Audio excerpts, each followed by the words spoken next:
Willkommen in meiner ayurvedischen Küche. Ich habe euch heute ein Rezept mitgebracht und in diesem Rezept spielt eine Hauptzutat eine ganz besondere Rolle, nämlich die, dass sie oftmals gar nicht gemocht wird. Das ist natürlich jetzt nicht wirklich Werbung für mein Rezept, aber ich hoffe, dass ich auch den letzten Skeptiker überzeugen kann. Die Rede ist von Rosenkohl. Ja, es gibt ja einige Menschen, die erzählen, dass sie schon fast traumatisierende Erfahrungen mit Rosenkohl gemacht haben.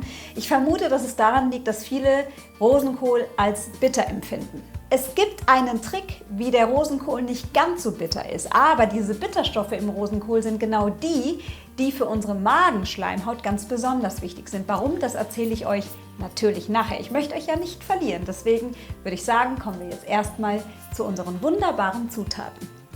Für unseren heutigen Rosenkohl benötigen wir natürlich Rosenkohl.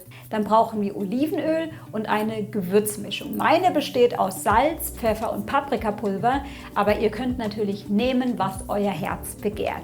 Dann benötigen wir 2 Esslöffel Agavendicksaft und 2 Esslöffel Limettensaft. Auch da könnt ihr natürlich wieder spielen. Ihr könnt natürlich auch Zitronensaft nehmen oder irgendetwas anderes. Auch bei dem Süßungsmittel obliegt es natürlich euch, was ihr da gerne mögt. Und nicht zu vergessen unser unfassbar schönes Topping. Hier bestehend aus schwarzem Sesam, weißem Sesam und Granatapfelkern.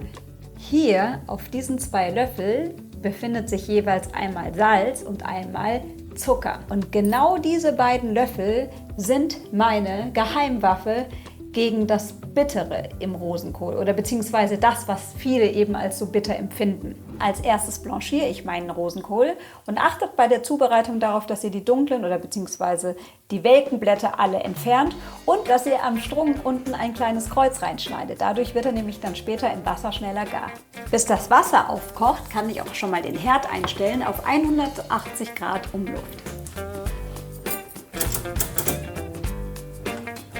Das Wasser kocht und jetzt der richtige Zeitpunkt, meinen Rosenkohl ins Wasser zu geben. Vorsichtig. Dann gebe ich meine beiden Löffel mal ins Wasser. Der Rosenkohl benötigt zwischen 5 bis 10 Minuten, je nachdem wie bissfest man ihn haben möchte. Ihr könnt das natürlich auch immer gerne mit der Gabel mal testen. Übrigens noch ein kleiner Tipp von mir, wenn ihr es habt, wunderbar, wenn nicht, auch nicht schlimm, und zwar Eiswürfel für meinen Rosenkohl. Wenn ich den nämlich gleich abgegossen habe, dann gebe ich ihn direkt hier rein und dann bewahre ich quasi die grüne Farbe des Rosenkohls. Der Rosenkohl war jetzt ungefähr 7 Minuten im kochenden Wasser. Ich mache jetzt hier gerade mal den Test. Wunderbar, ja, für mich ist der fertig. Und jetzt gebe ich meinen Rosenkohl nochmal in das Eiswasser. Sieht das nicht herrlich aus? Ein wunderschönes, sattes Grün. Das Ganze gießen wir natürlich jetzt nochmal ab und dann geht es an die Marinade. Für unsere Marinade gebe ich natürlich unsere Gewürzmischung und Olivenöl hinzu. Und dann von unserem hochwertigen Olivenöl. Und jetzt geht es ans Vermengen.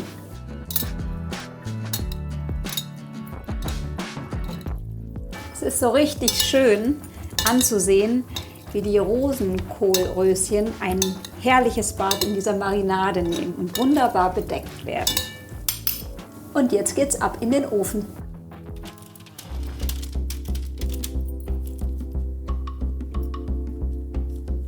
Ich schaue immer, dass die nicht dicht gekuschelt nebeneinander liegen, sondern dass die wirklich oder dass jedes Rosenkohlröschen auch seinen eigenen Platz hat. Jetzt geht's ans Brutzeln.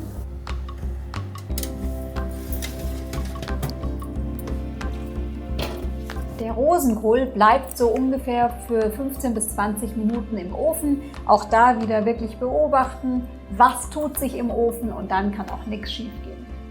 So, jetzt sind ungefähr 20 Minuten vergangen.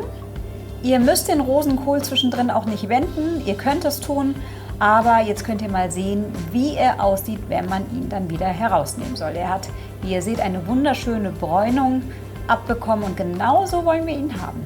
Zeit für uns, den Rosenkohl zu befreien. Oh, herrlich. Sieht das köstlich aus. Wir geben jetzt den Rosenkohl wieder zurück in eine Schüssel. Da können wir auch die Schüssel nehmen, in der wir vorhin die Marinade hergestellt haben.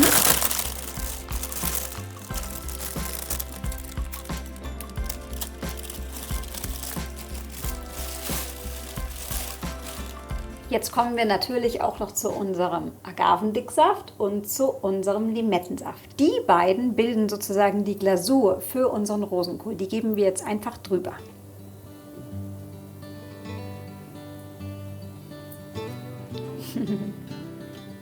Das Ganze wird natürlich jetzt nochmal vermengt.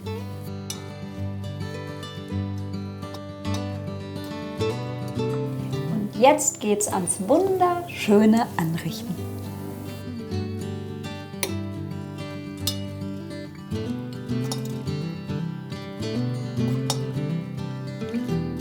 Und bei dem letzten kreativen Schritt nehme ich euch mit.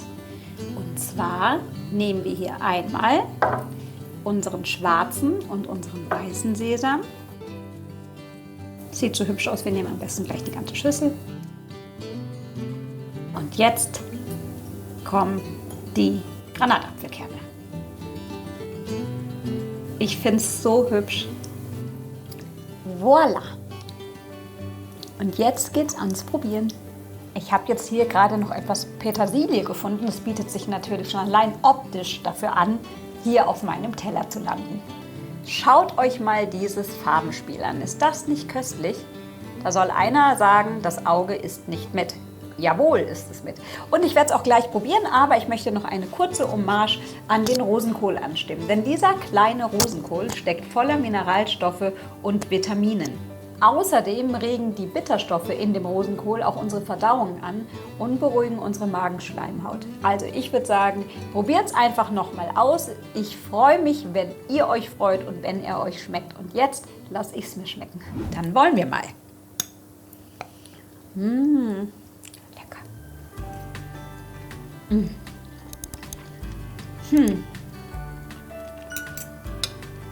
Ja, einfach köstlich.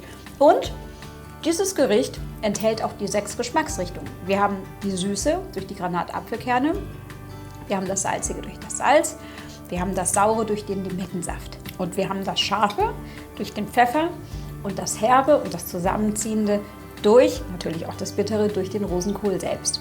Also wirklich, probiert es einfach mal aus. Ich freue mich natürlich riesig, wenn es euch genauso schmeckt wie mir. Dann bis zum nächsten Mal, eure Mangal.